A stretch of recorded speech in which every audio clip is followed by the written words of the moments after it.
Alhamdulillah, alhamdulillahilladzi khalaqal mauta wal hayata liyabluwakum ayyukum ahsanu amala wa huwal azizul ghafur.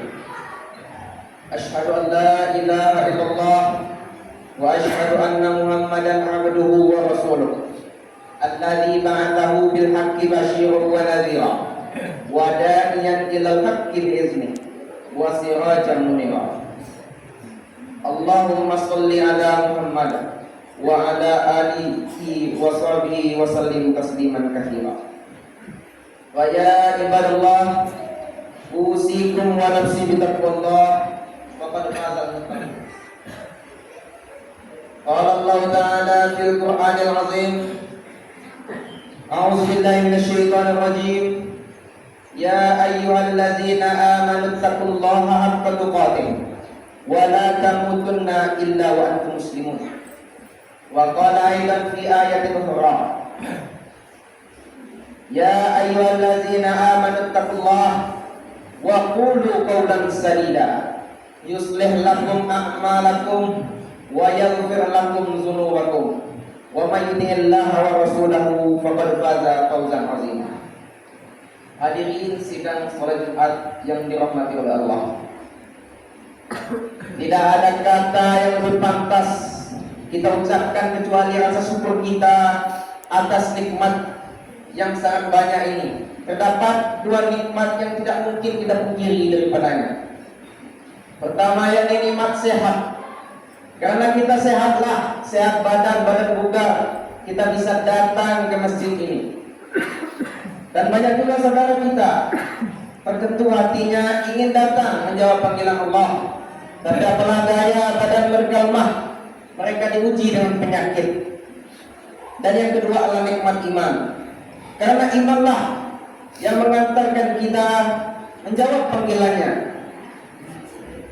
datang ke masjid ini. Karena banyak orang di luar sana badan mereka sehat, tubuh mereka bugar, tapi karena tidak adanya iman, mereka tidak bisa melangkahkan kaki, mengayunkan tangannya, datang menjawab panggilannya. Ya ayyuhalladzina amanu idza nudiya lis-salati min yaumil jumu'ah fas'au ila dzikrillah wa zarul bait dzalikum khairul lakum in kuntum ta'lamun. Setiap khatib yang naik atas mimbar ini tidak lupa dan tidak pula bosan-bosannya mengingatkan akan ketakwaan. Takwa dalam artian yang sesungguhnya, menjalankan segala perintahnya dan meninggalkan segala larangannya. Wa tazawwadu fa inna khairaz zadi taqwa. Carilah bekal karena sebaik-baiknya bekal adalah ketakwaan. Pada kesempatan kali ini Khatib mengutip satu cerita. Pada suatu hari ada seseorang kakek. Dia duduk di tepi danau sambil menikmati sisa-sisa kehidupannya. Lalu datanglah seorang anak muda berwajah lesu dan tidak semangat dalam hidupnya. Maka seorang kakek itu memanggil, "Wahai anak muda, kesini engkau. Mengapa engkau? Engkau ini masih muda, masa depanmu masih cerah. Terus kenapa kamu lesu dalam hidup ini?" Terus anak muda itu menjawab, "Saya terlalu banyak ujian, terlalu banyak musibah." Lalu kakek itu mengambil secangkir air, lalu mengambil cangkir dan lalu menyelupkan ke danau. Ambillah air secangkir dan ia memasukkan segenggam garam ke dalam air tersebut. Lalu dia mengatakan, "Wahai anak muda, coba ini." Dia minum, dia bilang asin. Lalu dia memuntahkan air tersebut. Setelah itu kakek itu mengambil garam lagi segenggam, lalu dia lemparkan ke dalam danau tersebut. Lalu dia ambil lagi air danau tersebut, lalu minumlah. Dia minum dengan lahap sampai habis air itu segelas. Mengapa? Karena airnya segar. Apa hikmah dari cerita tersebut? Hikmahnya ialah ketika ada ujian, ketika ada musibah, maka kita harus berlapang hati. Lapang seperti danau ketika yang dicoba sekecil, contohnya garam dilempar, tidak mempan karena dia lebar. Tapi Jika hati kita kecil seperti gelas, diberi cobaan itu sangatlah terasa seperti air garam tersebut. Maka intinya adalah melapang hati. Hati kita harus lapang menerima segala cobaan, menerima segala musibah. Karena inti dari badan, inti dari hidup ini adalah hati. Ala, ketahuilah, inna fil jasadi mudghah. Sungguhnya di dalam badan ini ada mudghah, ada segumpal darah. Idza salahat jasadu kulluh. Apabila sehat segumpal darah tersebut, maka sehatlah seluruh badan. Wa idza fasadat, apabila rusak segumpal darah tersebut, fasadal jasadu kulluh, maka rusak pula seluruh anggota badan. Apa itu? Ala wa hiya qalb. Itu adalah hati. Mengapa ia disebut dengan hati? Hati di dalam bahasa Arab disebut qalbu, yang diambil dari kata qallaba yuqallibu, berbolak-balik. Hati itu berbolak-balik. Maka setiap sholat kita berdoa, ya muqallibal qulub, tsabbit qulubana ala dinik wa ala ta'atik. Wahai engkau yang membolak-balikkan isi hati, tolong tetapkan hati kami dalam ketaatan agamamu. Di dalam pada saat ini kita sedang menerima musibah. Musibah itu terbagi menjadi 3. Yang pertama teguran, yang kedua ujian, dan yang ketiga azab. Bagaimana kita mengartikan ia sebagai teguran, dan bagaimana kita mengartikan ia sebagai azab, dan bagaimana kita mengartikan ia sebagai ujian. Yang pertama, musibah sebagai teguran. Mengapa Allah tegur kita? Mengapa Allah datangkan banjir bandang? Mengapa Allah datangkan longsor? Mengapa Allah datangkan erupsi? Karena ia tahu hambanya harus ditegur. Kenapa ditegur? Karena terlalu banyak maksiat. Di bumi ini terlalu banyak maksiat. Mabuk, berzina, sogok menyogok, ingin tes ini, ingin tes itu, sogok supaya lulus. Mabuk di mana-mana, narkoba bertebaran, maksiat sudah di mana-mana. Lalu ia tegur kita. Kita ini muslim. Kita ditegur seharusnya sadar. Ditegur dengan datangnya musibah. Datangnya musibah supaya kita mendekatkan diri kita kepada Allah. Kalau tidak ditegur, dibiarkan saja. Ada orang yang diberikannya nikmat, dia sehat, hartanya banyak, hidupannya tenang, tapi dia tidak sholat, dia tidak zakat, dia tidak puasa, tapi hidupnya tenang. Jangan kira itu baik. Itu adalah yang namanya istidraj. Istidraj adalah ketika Allah sudah mengabaikan hambanya. Dia tidak lagi menguji, dia tidak lagi berserah. Itulah yang dinamakan azab yang berbalut dengan nikmat. Sanastadrijuhum min haitsu la ya'lamun. Maka beruntung kita yang ditegur, didatangi musibah supaya kita mendekatkan diri kita kepada Allah. Ditegur oleh Allah di dalam surah Al-Quran, kuntum khairu ummah. Kalian adalah umat terbaik dari umat-umat sebelumnya. Ada 25 nabi dan rasul, dan kita adalah umat terbaik, umat Nabi Muhammad. Mengapa kita disebut umat terbaik? Kuntum khairu ummah ta'muruna bil ma'ruf wa tanhauna 'anil munkar. Karena kita berbuat amal ma'ruf dan nahi munkar. Apa itu amal ma'ruf dan nahi munkar? Amal ma'ruf memerintahkan kepada yang baik dan mencegah daripada yang munkar. Apa itu munkar? Munkar adalah sesuatu yang berasal dari otak, yang berasal dari perut. Contoh tadi korupsi, sogok menyogok, zina, mabuk-mabukan, narkoba.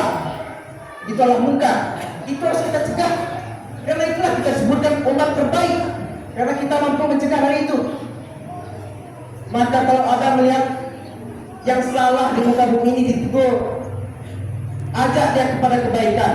Balighu walau ayat, sampaikan walaupun hanya 1 ayat. Dan yang kedua adalah sebagai ujian. Musibah dikatakan sebagai ujian apabila ya kita mendengar kata ujian biasanya itu di sekolah. Ada kita masuk kelas matematika, kelas IPA, dan lain-lain. Pada akhir kita akan diuji atas kemampuan kita matematikanya, IPA-nya. Begitu juga di dalam agama. Kita sholat terus, zakat terus, sedekah terus, puasa lancar. Tapi didatangkan musibah. Itu adalah sebagai ujian. Mengapa ia uji kita? Yarfa'illahu allazina amanu wallazina utul ilma darajat. Yarfa di situ sebagai syarat. Sama dengan pepatah Arab, man yazra' yahsud. Man yazra' para siapa yang menanam. Nanam itulah syarat, yahsud itulah hasil. Sama seperti ayat tadi, yarfa'illah yarfa'. Barang siapa yang ingin diangkat derajatnya oleh Allah. Apa syarat diangkat oleh Allah? Yarfa'illahu allazina amanu, yang pertama beriman. Ketika diberi musibah, kita harus beriman. Setinggi apapun musibahnya, kita harus beriman. Kita hadapi ujian tersebut dengan penuh keimanan. Karena ujianlah seorang itu diangkat derajatnya. Sama seperti anak SD dan anak SMP. Ujian mereka tidak sama karena tingkatan mereka berbeda. Dan ujian Allah berikan kepada kita, kita mengatakan saya tidak sanggup dengan ujian tersebut. Ujian ini sangatlah besar. Di dalam surah Al-Baqarah, la yukallifullahu nafsan illa wus'aha. Allah tidak akan membebani seorang kecuali atas apa kemampuannya. Jika ujian tersebut datang kepadamu, ya memang kamulah yang pantas, memang andalah yang pantas mendapatkan ujian tersebut. Dan Allah ingin menaikkan derajat Anda. Dan yang ketiga sebagai azab. Azab ketika suatu kaum sudah tidak beriman lagi kepada Allah, kemungkaran sudah di mana-mana, maka ia turunkan azab kepada kaum tersebut karena kelalaian, karena kemaksiatan. Kita kembali kepada yang awal, hati. Kita harus lapang menerima musibah ini. Betapa besarnya musibah, kita harus lapang menerimanya. Bagaimana melapangkan hati? Bagaimana membersihkan hati? Setidaknya ada 5 yang bisa kita lakukan untuk membersihkan hati, melapangkan hati. Yang pertama, memperbanyak membaca Al-Quran dan memahaminya. Dengan banyak mempelajari Al-Quran dan membacanya, itu bisa membersihkan penyakit jiwa, ya bisa membersihkan penyakit hati. Dan yang kedua, dengan banyak sholat malam, sholat tahajud, berbanyak sholat malam, karena sholat malam akan membersihkan pikiran, membersihkan hati. Dan yang ketiga, dengan puasa, dan puasa sunnah, puasa Senin Kamis, itu akan memperbaiki akhlak kita, membuat kita menjadi tawadhu, membuat kita merasa apa yang dirasakan oleh orang miskin. Dan yang keempat, dengan memperbanyak istighfar. Dan yang kelima, memilih kawan yang baik. Dengan 5 tersebut kita bisa membersihkan hati kita. Apabila hati telah bersih, sama seperti danau tadi, diberi cobaan tidak terasa karena sudah biasa, karena hati dia lapang. Diberi cobaan dikit-dikit, banyak pun diberi cobaan karena hatinya lapang seperti danau, tidak akan terasa. Tapi beda dengan hatinya sempit seperti gelas, diberi cobaan langsung terasa. Dan hati yang bersih adalah kunci kehidupan ini, karena semuanya asal muasalnya adalah hati. Dan apabila hati ini kotor, satu kemaksiatan dibiarkan, maka dituliskan 1 titik dalam hati. 1 titik dibiarkan menjadi 10, 10 menjadi 100, 100 menjadi 1000. Banyaknya titik menjadi hitam hati. Apabila hati telah hitam, itulah yang disebut azab di atas azab. Khatamallahu ala qulubihim wa ala sam'ihim wa ala absarihim ghishawatun wa lahum azabun alim. Khatamallahu ala qulubihim, hati mereka sudah dikunci. Wa ala sam'ihim, telinga mereka sudah dikunci. Wa ala absarihim, penglihatan mereka sudah dikunci. Walau azab alim, dan mereka lah yang akan mendapat azab yang pedih. Apa yang maksud hati dikunci, pendengaran dikunci, mata yang dikunci adalah apabila dibacakan ayat-ayat Allah, didengarkan ayat-ayat Allah, melihat ayat Allah, hati dia tidak merasa apa-apa, biasa saja, maksiat terus. maka dari itu harus ada perubahan. Jikalau kita banyak maksiat berarti kita ditegur. Jikalau kita sudah beriman berarti kita sudah diuji oleh Allah. Maka ujian ini untuk menaikkan derajat kita. Semuanya harus ada perubahan. Today must better than yesterday, and tomorrow must better than now. Barakallahu li wa lakum fil Qur'anil azim. Wa nafa'ani wa iyyakum bima fihi minal ayati wa dzikril hakim. Wa taqabbala minni tilawatahu innahu was-sami'ul 'alim.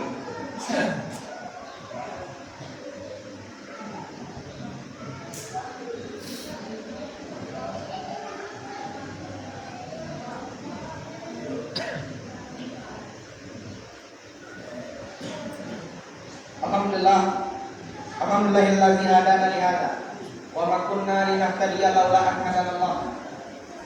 Asyhadu an la ilaha illallah wa asyhadu anna Muhammadan abduhu wa rasuluh. Allahumma shalli ala Muhammad wa ala alihi wa sahbihi wa sallim tasliman katsira. Amma ba'd. Ibadallah, usikum wa nafsi bittaqwallah. Faqad qala al-muttaqun. Faqala ta'ala inna Allaha wa malaikatahu yusholluna 'alan nabi. Ya ayyuhalladzina amanu shallu 'alaihi wa sallimu taslima. Allahumma ighfir lil muslimina wal muslimat wal mu'minina wal mu'minat al ahya'i minhum wal amwat bi rahmatika ya arhamar rahimin. Allahumma irfa'na al-ghala wal waba waz zalazil wal mihan ma dhahara minha wa ma batan. Rabbana zalamna anfusana illam taghfir lana wa tarhamna lanakunanna minal khasirin. Rabbana atina fid dunya hasanah wa fil akhirati hasanatan wa qina adzabannar. Ibadallah, innallaha ya'muru bil 'adli wal ihsan wa ita'i dzil qurba wa yanha 'anil fahsya'i wal munkari wal baghi. Ya'idzukum la'allakum tadhakkarun. Wazkurullaha al-'azim yazkurkum washkuruhu 'ala ni'amihi yazidkum wa la dzikrullahi akbar.